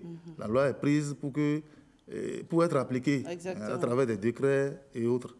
Nous sommes tout heureux pour cette loi parce que non seulement ça valorise la fonction politique, comme vous l'avez dit, mais certainement, et je ne suis pas un politicien, certainement c'est pour mettre également à l'abri de la tentation, donc ceux qui sont détachés pour aller exercer de telles fonctions. Parce que en réalité, leur source de départ, là où ils quittent pour aller exercer ces fonctions, ce n'est pas évident qu'ils soient dans ces conditions matérielles et financières et autres. Or, forcément, ils vont exercer des responsabilités qui les engagent par rapport à cet aspect des choses. Donc, si on ne les met pas à l'abri et forcément, ils risquent donc de tomber sous le coup de la loi. Et or, ils n'ont pas pour vocation parce qu'ils sont détachés pour aller exercer de telles fonctions. Et donc, souvent, quand vous partez, vous n'évoluez plus, vous n'avancez plus. Oui, c'est le constat. Vous stagnez. C'est les gens même qui, en fait, les gens même qui négligent en griffe, je dis bien en griffe, cet aspect des choses parce que il n'y a pas... Les gens, c'est qui? Ceux qui sont détachés pour aller exercer. Ils ne suivent pas leur carrière? Ils ne suivent plus leur carrière parce que généralement, comme je viens de le dire, les conditions sont plus optimales. De l'autre côté. De l'autre côté, plus que d'où ils sont partis. Conséquence, bon, ils se disent, bien peut-être, je ne sais pas, je n'ai jamais fait ça, mais c'est ce que j'observe. Peut-être ils se disent, c'est pour toujours. Donc que ça ne prendrait jamais fin. Bon, nous, on ne le souhaite pas que ça prenne fin, mais à un moment donné une fonction politique, ça ne dure pas à vie. Et les gens finissent par se rendre compte de la réalité que ça a pris fin. Et c'est là maintenant, on ne commence pas à courir. C'est là où on se réfère maintenant à son responsable syndical pour commencer par pour intégrer, pour revenir. Voilà, donc je crois que le décret qui est subséquent à la loi, quand même, c'est un décret intelligent. Mais nous, ça nous amène à d'autres réflexions. On va en reparler, c'est sûr. Patrick Diossou, oui? Oui, c'est un décret intéressant dans la mesure où cela permet à celui qui n'a pas souvent le temps, celui qui est appelé à une fonction politique n'a pas souvent le temps, enfin je le dis, pas souvent, je ne dis pas qu'il n'a pas du tout le temps, n'a pas souvent le temps de s'occuper de sa carrière, du suivi de sa carrière. Donc ça permet d'évoluer, je dirais, au même titre que les autres, automatiquement. Mais c'est ça le mais, certainement il va souligner le mais tout à l'heure. Ce que moi je me dis, est-ce que ceux qui sont appelés à d'autres fonctions et qui négligent leur suivi de carrière, est-ce qu'ils ne se disent pas aussi que en réalité, ça ne va pas du tout leur servir de suivre la carrière, qu'ils reviennent ou qu'ils ne reviennent pas, ils ont assez amassé et que ce qui est là est inutile ou insignifiant. Est-ce que ce n'est pas ça qui fait qu'ils négligent? Ensuite, ceux qui, lorsque vous évoluez comme ça, ceux qui sont sur place et qui évoluent au même titre, est-ce qu'ils ne vont pas se sentir lésés pour dire, lui, il est parti et puis sa carrière évolue, nous, on est en train de trimer tous les jours et il a plus de temps pour faire ses multiples voyages, nous, on est toujours là à la même place et il évolue en même temps que nous. Est-ce qu'ils ne vont pas se sentir lésés? C'est ce à quoi la réflexion me pousse. Alors, Monsieur Senou, vous avez dit que cette décision, elle est belle. Ce n'est que justice, finalement. Enfin, dans tous les cas, cette décision, elle est souhaitable. D'accord, très bien. Mais elle vous pousse à d'autres réflexions. Quelles sont ces réflexions-là? Merci bien. Vous voyez, la société est une, d'accord? Comme on le dit dans les collectivités, indivision, d'accord? Alors, si, avec empressement, je me permets de le dire comme ça, même si la loi existe depuis 2017, voilà. Même si c'est avec empressement, c'est relativement parlant, que les dispositions subséquentes sont prises pour que la loi soit respectée, il faut que tous ceux qui travaillent pour l'État puissent avoir ces mesures-là en leur faveur. Le constat est que nous savons que c'est vrai que les politiciens sont au niveau de réflexion et de décision. Donc il faut qu'ils soient vraiment à l'aise pour exercer leurs fonctions. Nous sommes d'accord, mais en dehors des politiciens, il y a d'autres maillons importants. J'allais dire, si je vais à l'école de M. Patrick Diossou, importantissime. D'accord? Donc, vous voyez, si je prends par exemple la loi 2003-17 du 11 novembre 2003 portant orientation de l'éducation en République du Bénin, modifiée par la loi 2005-33 du 6 octobre 2005. Cette loi dit dans son article 1er, dans le respect des principes définis par la Constitution du 11 décembre 1990, tel que modifié en 2019, je crois le 7 novembre 2019, l'éducation en République du Bénin, ça là, il faut que les gens le retiennent. L'éducation en République du Bénin constitue et demeure la première priorité nationale. On a bien dit la première priorité nationale. Mais il se fait que les avantages que le décret accorde à juste titre pour la haute fonction politique, ces avantages-là sont attendus depuis de très longues années, justement, lorsque nous prenons par exemple les acteurs de l'éducation. Et là, ça pose un problème. Oui. Ça pose un problème, à savoir que dans notre jargon, on parle de 2 poids, 2 mesures. Nous, on est toujours contents, syndicalement parlant, lorsqu'on accorde des avantages à une partie, donc des agents de l'État ou bien des agents détachés et autres. Mais ça nous permet, nous, donc, de dire il faut arrimer, il faut que nous soyons alignés, justement. Mais il n'y a pas si longtemps que ça, il y a eu une certaine revalorisation, n'est-ce pas, des salaires. Vous avez dit une certaine. C'est vrai que nous ne sommes pas au paradis sur la terre, hein. Mais dans le même temps, est-ce que vous avez, excusez-moi d'inverser le rôle, est-ce que vous avez l'impression que la fonction enseignante est revalorisée? Vous avez, dans son intervention tout à l'heure, M. Diossou disait que l'enseignant, si je vous résume, hein, l'enseignant n'enseigne pas seulement ce qu'il connaît, il enseigne également ce qu'il est. Oui. Tout à fait. Alors, si l'enseignant, dans sa tête, a de la misère, il risque donc de faire colporter la misère dans la tête des enfants d'aujourd'hui, qui sont des élèves. Je suis d'accord avec vous. Voilà, ce qui n'est pas bon pour notre société. Parce que la société a pour vocation donc de se développer. Et le développement doit toujours continuer. Alors, pour ce faire, il faut que le niveau d'éducation soit élevé pour que psychologiquement, les gens, vous savez, il faut que les gens atteignent le niveau où on va dépasser le volontariat pour atteindre le volontarisme.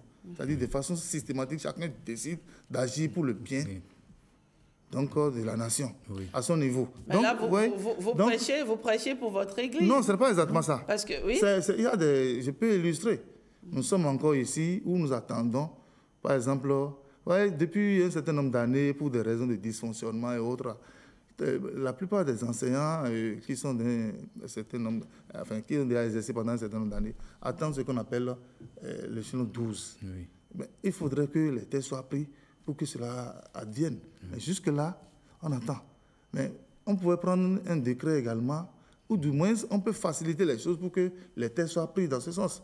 Autre chose, quand je prends le système éducatif toujours, nous sommes encore là, malheureusement, on a parlé des AME. Donc, aspirant au métier d'enseignant. Cette catégorie d'enseignants n'est pas dans des conditions, j'allais dire, d'émolument.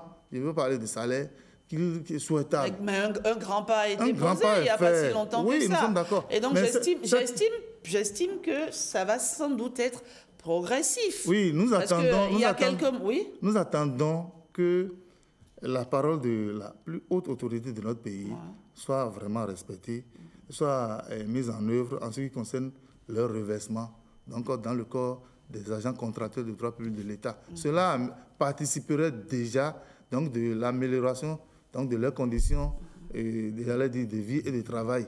Mais c'est déjà un grand pas si on arrive à là pour les AME, mais c'est encore mieux puisque les fonctionnaires de l'État d'aujourd'hui et les ACDP d'aujourd'hui attendent également donc, des améliorations à leur niveau. Donc, dans un pays où le décret est pris en faveur de la fonction politique qui est valorisée, vous l'avez dit à juste titre, il faudrait que les autres maillons donc, des agents de l'État de la chaîne se sentent également impactés par des tests et dans la réalité. C'est ça qui... Patrick Diossou, ce n'est qu'un pas. Ce n'est qu'un signal, un signal fort donné de ce côté-ci. Et sans doute que dans les prochains mois, qui sait, M. Senon, sans doute que le cas des autres sera aussi pris en compte. J'estime qu'en tant que père de la nation, le président de la République, il entend tout, il sait tout, il sait où ça va, où ça ne va pas, où est-ce qu'il faut relever. Et je me dis, ça va venir. Oui, ça va venir parce que tout le monde sait qu'il avance, le président de la République avance par priorité, pas à pas. Et pour le moment, il sait où il va et il sait qui va le faire. Et ça me rappelle un peu ce qu'on dit qu'au Japon, dès que le petit, enfin c'était un jeune, il avait 13 ans, Hirohito, dès qu'il a accédé au trône, la première chose, il dit, occupez-vous des enfants, occupez-vous de l'éducation. Donc on a donné une priorité à l'éducation et tous ceux qui étaient enseignants, on a triplé leur salaire. Ça, je le demande au chef de l'État, que les salaires soient remontés les salaires des enseignants, parce que les enseignants, nos anciens enseignants qui traînaient des Vespa, on en a plus maintenant. Ça, les enseignants et des journalistes aussi. Oui, oui, ça, vrai. Maintenant, on n'a plus ces anciens-là, ça a augmenté un peu, mais il faut quand même qu'il y ait quelque chose qu'on puisse sentir. Et la semaine dernière, il y a un ancien enseignant, je ne veux pas appeler son nom, qui a été revalorisé par ses enfants. Il est resté 30 ans en location, vous imaginez. Et il est devenu directeur, mais 30 ans, parce qu'il n'a jamais voulu faire des choses d'à côté. Et ce sont les enfants qui ont acheté pour l'anniversaire de mariage, je crois que c'était 40 ans d'anniversaire de mariage, les enfants ont racheté la maison dans laquelle ils ont grandi, la maison de location. Ils ont racheté, c'était le cadeau. Donc le père n'a jamais pu avoir de l'argent pour acheter une parcelle, parce qu'il est resté tranquille, il a enseigné tout le temps, il n'a pas voulu faire des choses d'à côté. Et pour montrer que 30 ans d'enseignement, ça ne donne pas toujours de quoi... C'est pas aussi un cas qui se généralise. Il y a des enseignants qui ont réussi à se construire une vie tranquille. Mais ils ont dû, à des moments donnés, faire autre chose de parallèle. Ça, c'est... Non, pour dire toute la vérité, certains ont dû acheter peut-être des lopins de terre où on leur envoie du maïs, ou on leur envoie quelque chose pour pouvoir continuer. Ils ont dû faire ces genres d'acrobatie, mais lui, il est resté zen par rapport à ce qu'il avait comme salaire. Et pendant tant de temps, il n'a rien eu qui puisse lui permettre de... Mais il a pu s'occuper de l'éducation de ses enfants. Donc, il faut s'occuper de l'éducation. D'accord. Merci. Il a fait le bon investissement. Oui, vous savez, la société doit être telle que lorsque vous êtes enseignant en train d'exercer, cette fonction, par exemple, doit être attrayante. Oui. Et vous ne devez pas être tenté d'aller dire, bon, je dois être détaché justement pour aller vers la fonction politique ou bien pour aller vaquer à autre chose. Si l'enseignant doit être dans des conditions, parce qu'il travaille à la maison, d'abord, il doit être dans des conditions optimales pour bien préparer ses cours et mieux les rendre. C'est très important, cet aspect des choses. Donc, si l'enseignant n'est pas dans des... Vous avez dit tout à l'heure que les enseignants qui traînent des Vespa et autres, ça n'existe plus. Non, peut-être que ça a diminué, mais ça, malheureusement, ça continue. Malheureusement. Combien? Oui, vous savez que la vie... Vous savez que la vie... c'est une moto, non? Oui, vous savez que la vie... moyen de transport, comme tout autre moyen de transport. C'était une manière de parler. Bon, vous savez que la vie est chère et que les salaires ne sont pas forcément proportionnels au coût de la vie actuellement. Donc, compte tenu de tout ça, on ne peut pas estimer que les enseignants sont forcément déjà très heureux, même s'il faut saluer les mesures qui sont prises pour que les choses soient améliorées. Ce qu'on dit souvent, on estime que les enseignants sont trop nombreux. Mais pour que... Vous voulez qu'on essaye le contraire de l'éducation? Ça ne va pas faire avancer la société. Bon, les gens racontent, je n'ai pas vérifié, que même au cours de la Deuxième Guerre mondiale, Adolf Hitler aurait pris des mesures pour protéger les enseignants. Parce qu'il aurait estimé qu'après la guerre, il faut que la société soit reconstruite à partir de l'éducation. Donc, c'est dire combien c'est un secteur vital. Pas seulement lui. Mussolini, de son côté, disait « Je prends l'enfant et je le garde, je l'éduque de sa naissance jusqu'à sa mort. » Donc, lui aussi, il parlait d'éducation. Donc, maintenant, excusez, en dehors des enseignants, il y a d'autres maillons quand même qui attendent aussi que des tests soient pris en leur faveur. Les gens de la collectivité, les collectivités locales, les collectivités territoriales et autres attendent également que des tests soient pris en leur faveur. Donc, il ne s'agit pas des enseignants seuls. Donc, ce qui est fait à juste titre en faveur de la fonction politique, il faudrait que... Nous savons que le chef de l'État nous suit et forcément, il va être regardant pour que les choses soient régularisées. En réalité, c'est de ça qu'il est question. Très bien, on poursuit le débat et on va recevoir Patrick Yossou. Oui. Si vous le permettez, vous revenez juste après. On va recevoir Nadège Sani qui aujourd'hui, il faut le dire, hein, souffle une bougie de plus. Nadège Sani, happy birthday, ma grande.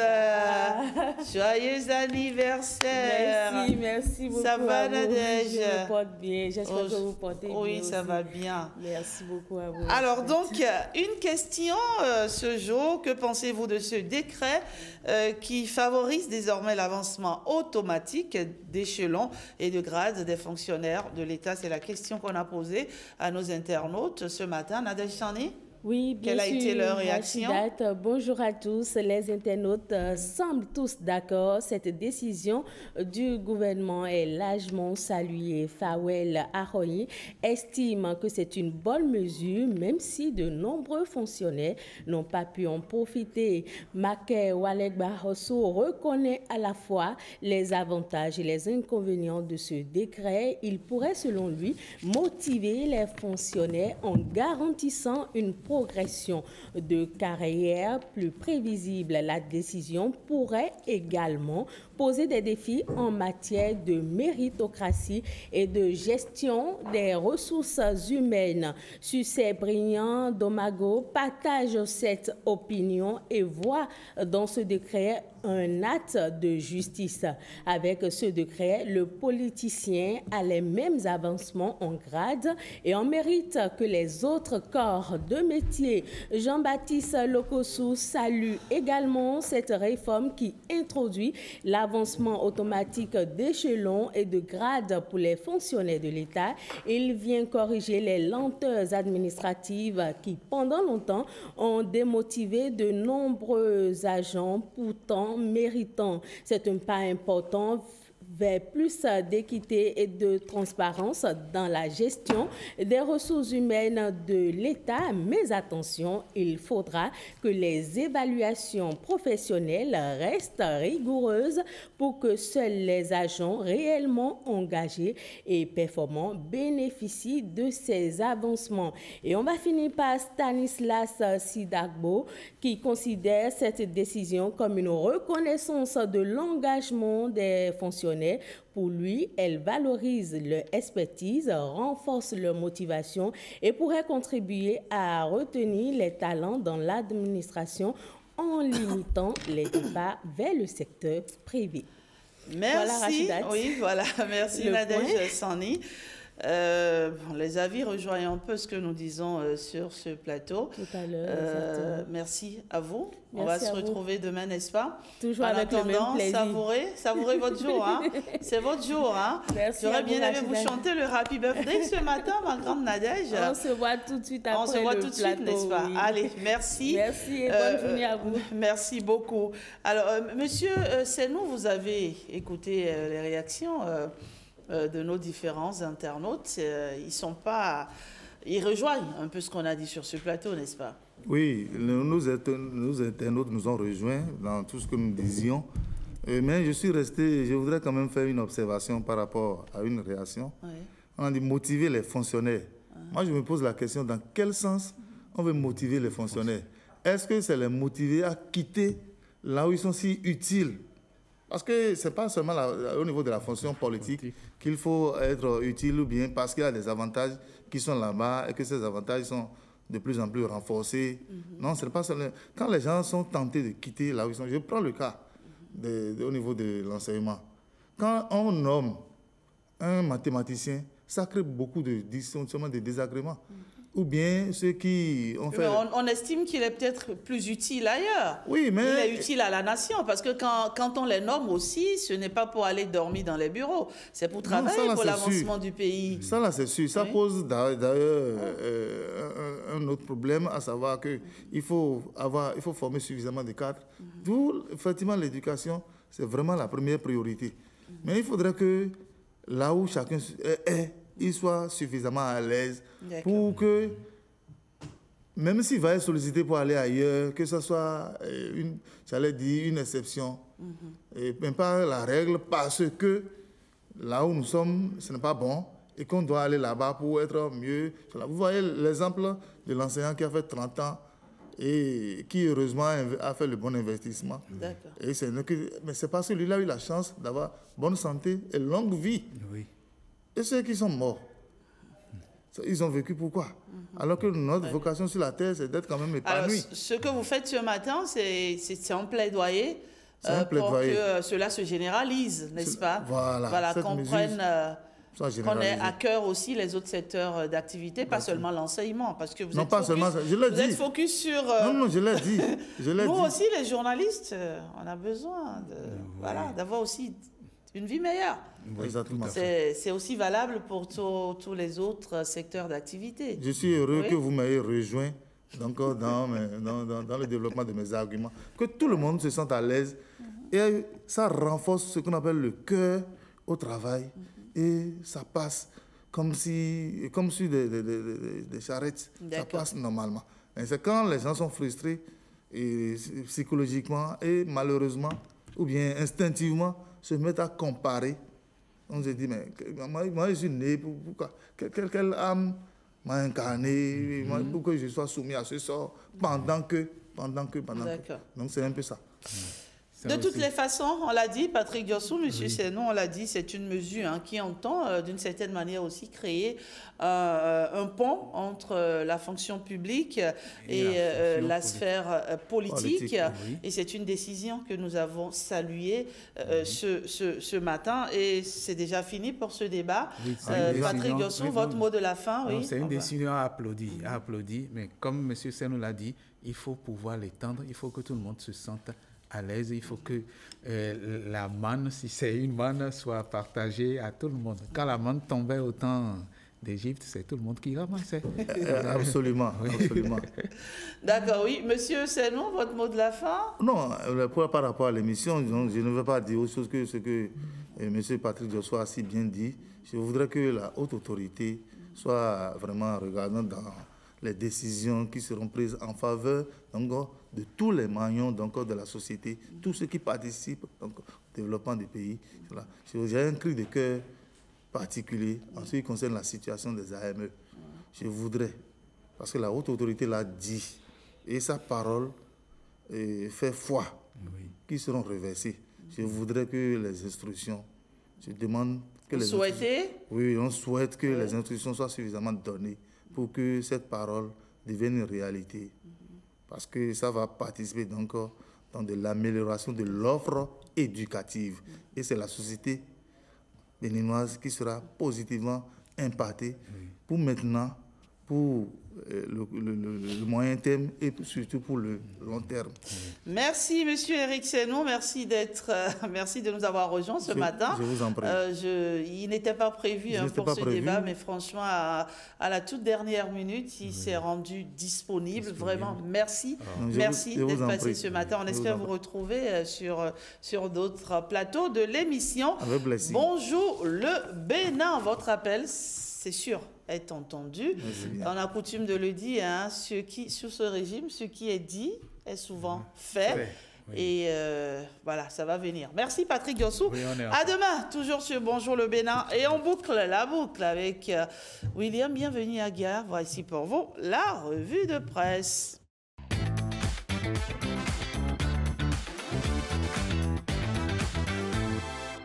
Alors, deux grosses actualités au menu de la revue de presse de ce matin. Reçu sur Canal 3, Bénin, Richard Boniworo s'en prend à Boniaï et relève les faiblesses de talent. William. Oui, c'est un constat fait par Dabarou Info qui nous apprend que le président du parti politique le libéral n'approuve pas les actions du parti politique, l'opposition, les démocrates invités de Franck Aounou sur Canal 3 Bénin pense que le parti Les Démocrates manque d'organisation, de stratégie et de vision plus loin, précise Dabarou. Richard Rourou s'en est pris à Boniaï lui-même, aujourd'hui considéré comme papa bonheur par nombre de Béninois après 10 ans à la tête du Bénin. L'ancien président n'était pas le meilleur des gouvernants, à en croire le président du parti, le libéral. Plusieurs mots, dont la mauvaise gouvernance, la corruption, ont gangréné la gestion de l'ancien président, dont le parti s'illustre aujourd'hui en mauvaise critique de tout ce qui se fait par le gouvernement actuel et de son vieil ami Patrice Talon.